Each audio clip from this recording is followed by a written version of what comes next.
Hi Instagram. And hi Facebook. Today we're gonna go through questions. Yep. And hope you get the value out of this for content. So the first question is from Ling. So Ling asks, define content strategy.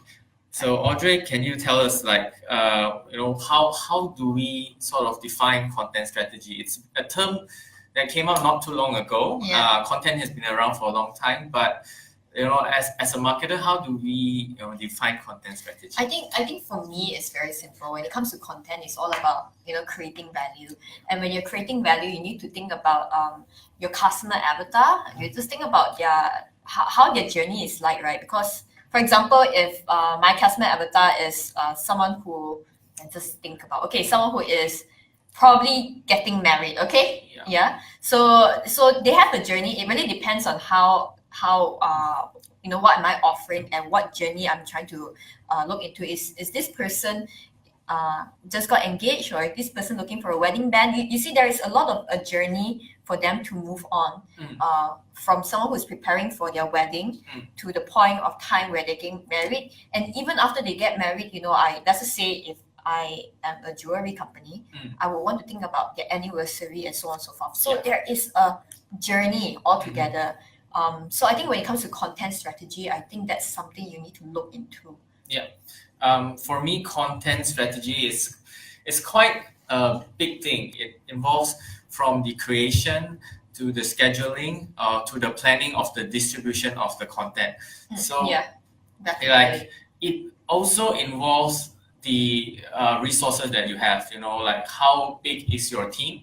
So if your team is, it depends on your capabilities, so we come up with a content strategy, first of all, to achieve your marketing objectives. For our Next Academy, our objectives are, of course, to get more students for our bootcamps.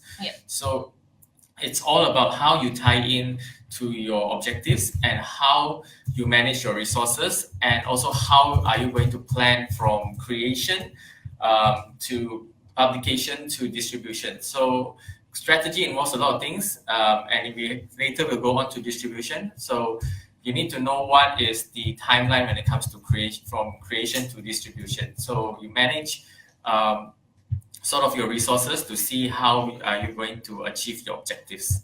So I think that in a nutshell is content strategy. So align your content capability to your objectives.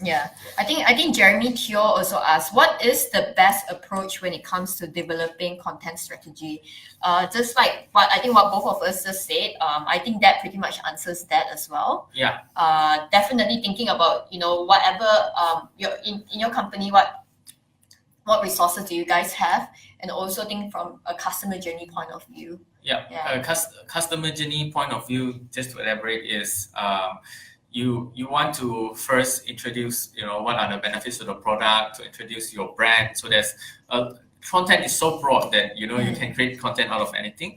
So the best approach, in my point of view, because I work with a lot of companies who are starting up, is you need to be very practical when it comes to your resources.